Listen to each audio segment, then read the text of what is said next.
Good evening, Princess here, and tonight we're going to talk about the murder of Kristin Smart and the trial, which now involves two women who have come forward as rape victims to testify in the case.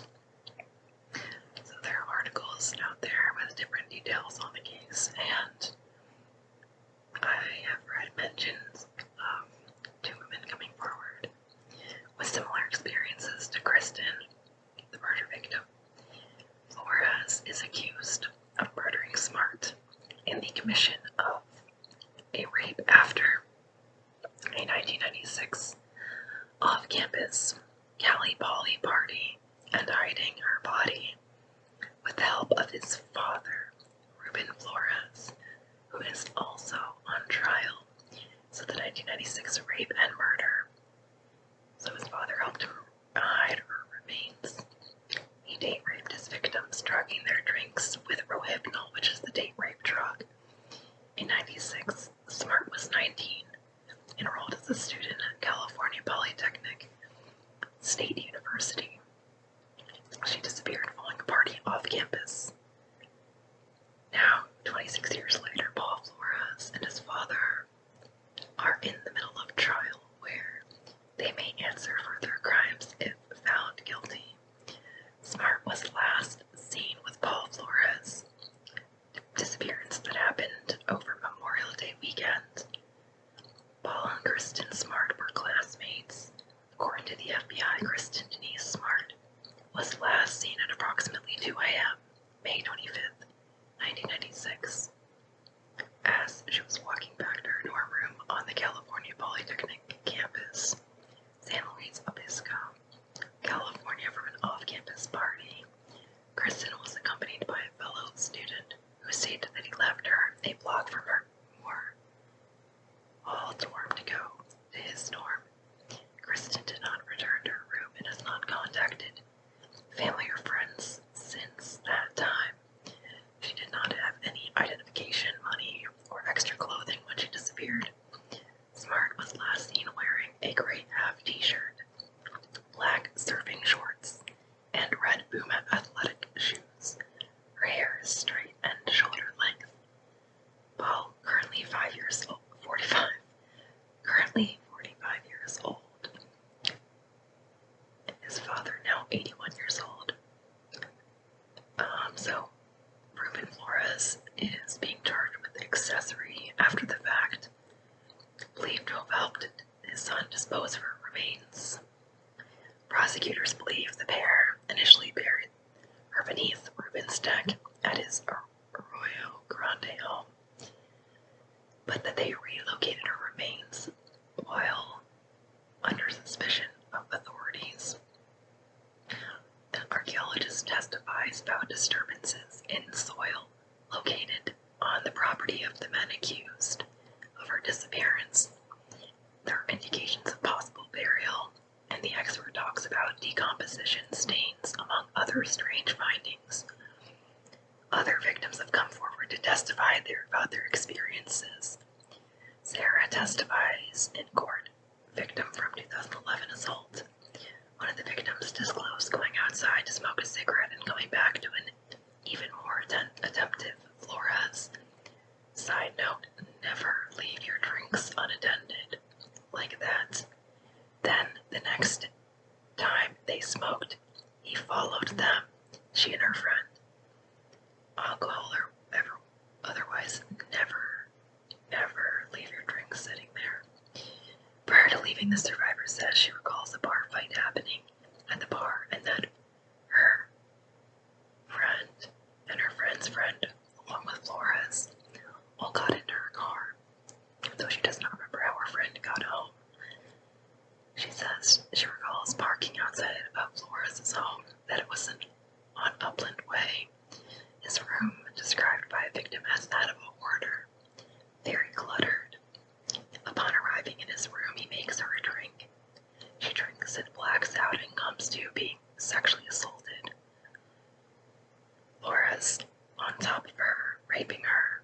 When she went to his place, he gave her a drink, so likely drink number 2 at this point, that he drugged her. being unable to consent. She was confused, disoriented, and in no way provided any hint of consent to engage in sex with Flores. She asked, tried to leave him and go shower after being raped, but instead he raped her again in the shower. That traumatic experience. So she also talks about that traumatic experience. She did not remember for some time, probably blocked it out, which makes complete sense to me.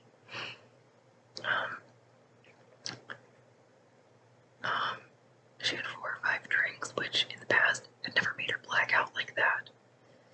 That night she was repeatedly assaulted. Flores also tried to forcibly gag her since she was screaming and repeatedly telling him no. That he had tried to silence or shush her. That when he tried to gag her, she couldn't breathe. The following morning, when she woke to streaks of sun through the window, she dressed and attempted to leave quietly to avoid Flores, though he did wake up and follow her after her as she made it to his front door.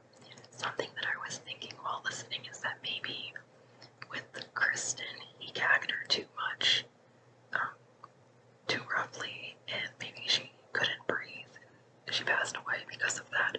It's just something that popped in my head. I'm not sure if that could be true or not. It's just something to think about. So, she did make it to the door. She was able to say to Flores, and this is a direct quote, "When someone tells you no, no means no. But you can't expect a rapist like that to give a shit about whether you say yes or no. It's just reality." And she stated, "And I think you knew what I was talking about." And then he responded, "Okay." She recalls noticing bruising on her arms, shoulders, and thighs, resulting from when she was pinned by Flores. Also, a few days following the sexual assaults, he tried to text her and she told him to leave her alone. For some time, the survivor remembered little but the moment with Flores forcing a ball gag into her mouth.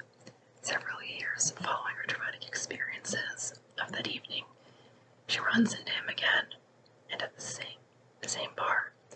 She left as soon as she saw him. She also shared that he at one point actually showed up at her work. That is, like, super creepy. LA police contacted her in 2020 regarding the assault. She went on to speak with a detective, Clint Cole, from San Luis Obispo Sheriff's Office, June 2021, when she was able to possibly identify Flores in a lineup. She never reported her sexual assault or encounter with Flores since she was so confused about what happened and the details. She did say that she had attempted to report it a few years later but got overwhelmed and gave up. That they kept asking me questions I didn't know, and I kind of just gave up. Defense counsel Robert Sanger tried to discredit the witness over social media posts revolving around alcohol. The insinuation is sickening. The jury watching on was not impressed by these victim-blaming justifications. "I'm not trying to be disrespectful, but a big part of your life was going out and getting drunk, correct?" Sanger asked.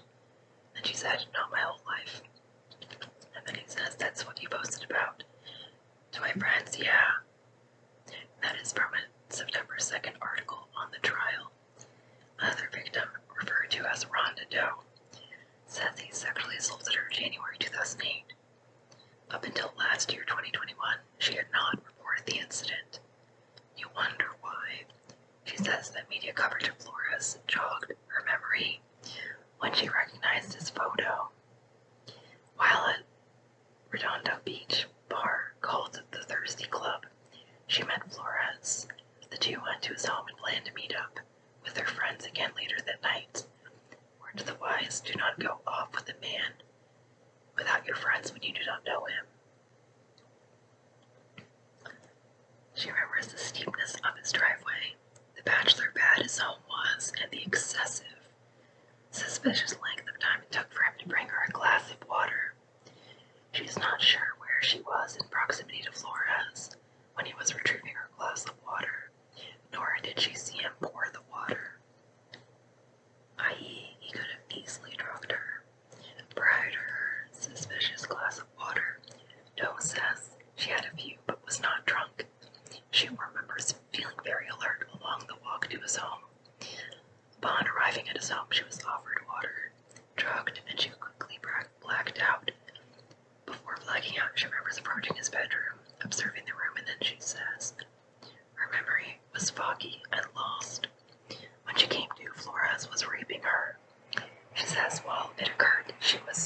out of consciousness. When she woke up, she began sobbing and asked Paul Flores to take her home. She was raped vaginally and anally by Paul Flores, perpetrator. Doe shares that she would never have consented to either, that she has a medical condition related to it as well. That's horrible. When asked by the district attorney why she never came forward and reported him for the assault, Rhonda Doe told them she didn't think it would be prosecuted and did not see the point. I totally get that. Part of this had to do with the fact that sexual assault cases rarely end up going to trial. When Rhonda Doe saw his photo, this changed everything. There is something in his eyes that is ingrained, that leads me to certainty, something I did not forget. It is also interesting to note that Rhonda Doe also attended Cal Poly around the same time. Kristin Smart went missing. Initially, when Rhonda Doe walked with Flores to his home, prior to the assault, she would have described him as polite and commented on his acting normal. So there was a cadaver surgeon, rescue dog handler, witness. Prior to her 2005 retirement, Gail LaRoque was involved in the 94-95 cadaver search for Kristin Smart, a search where dogs positively identified the smell of human remains in Paul Flores' Cal Poly dorm over multiple searches. So that sounds a bit conclusive as far as like cadaver searches. But particularly significant given her body was never found, and he was the last person she was seen with. Angie Carrizal, an ex-girlfriend of Paul Flores, having dated 2 years in early 2000s, recalls it was a long time ago, meeting Paul's parents, Susan and Ruben Flores, at their Oreo Grande home. She remembers they kept redirecting from the avocado trees in the backyard and back towards the house. Carrizal states, "They did not want me there. She wanted to pick an avocado, but they would not allow her to. She remained a couple yards away from the trees." Carrizal, when asked, agreed that their demeanor changed. She characterizes Ruben as being rude to her. She also mentioned there were dogs over there. Father and son are being tried together, but provided separate juries. This trial is in Salinas instead of San Luis Obispo. Paul Flores, if convicted, could potentially face a sentence of life in prison. His father, Ruben, will face at least 3 years in prison for his crimes. That is all the information I have at this time.